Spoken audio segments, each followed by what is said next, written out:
करवा चौथ का व्रत कार्तिक कृष्ण पक्ष की चतुर्थी को करवा चौथ कहते हैं। इसमें गणेश जी का पूजन करके उन्हें पूजन दान से प्रसन्न किया जाता है। इसका विधान चैत्र की चतुर्थी में लिख दिया है, परंतु विशेषता यह है कि इसमें गेहूं का करवा थर के पूजन किया जाता है और विवाहित लड़कियों के यहाँ चीनी के करवे पीहर से भेजे जाते हैं तथा इनमें निम्नलिखित कहानी सुनकर चंद्रोदय व्रत में अर्घ्य देकर व्रत खोला जाता है। कथा। एक साहूकार के 7 लड़के और एक लड़की थी। सेठानी के सहित उसकी बहुओं और बेटी ने करवा चौथ का व्रत रखा था। रात्रि को साहूकार के लड़के भोजन करने लगे तो उन्होंने अपनी बहन से भोजन के लिए कहा।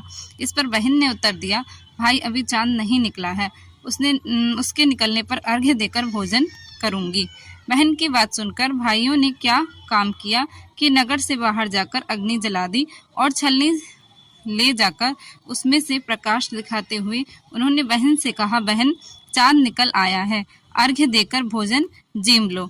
यह दिखाते हुए उन्होंने बहन से कहा कि चांद निकल आया है, अर्घ्य जीम लो। यह सुन उसने अपनी भाभियों से कहा कि आओ तुम भी चांद को अर्घ्य दे लो, परंतु वे इस कांड को जानती थी। उन्होंने कहा, भाई जी अभी चांद नहीं निकला, तेरे भाई तेरे से धोखा करते हुए अग्नि का प्रकाश छलनी में दिखा रहे हैं।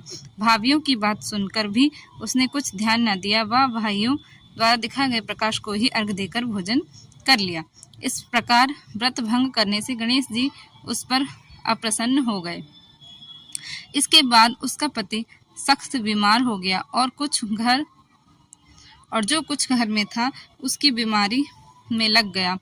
जब उसे अपने किए हुए दोषों का पता लगा तो उसने पश्चाताप किया। गणेश जी की प्रार्थना करते हुए विधि विधान से पुनः चतुर्थी का व्रत करना आरंभ कर दिया। श्रद्धा अनुसार सबका आदर करते हुए सबसे आशीर्वाद ग्रहण करने में ही मन को लगा दिया।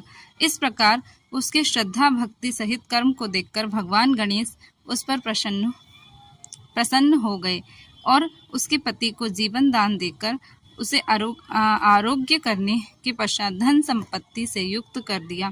इस प्रकार जो कोई छल कपट को त्याग कर श्रद्धा भक्ति से चतुर्थी का व्रत करेंगे वे सब प्रकार से सुखी होते हुए क्लेशों से मुक्त हो जाएंगे।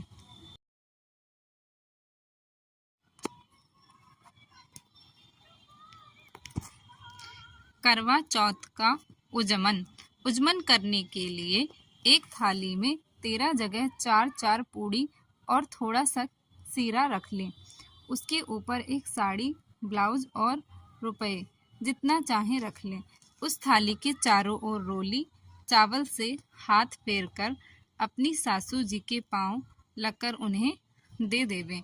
उसके बाद 13 ब्राह्मणों को भोजन करावें और दक्षिणा देकर तथा बिंदी लगाकर उन्हें विदा करें।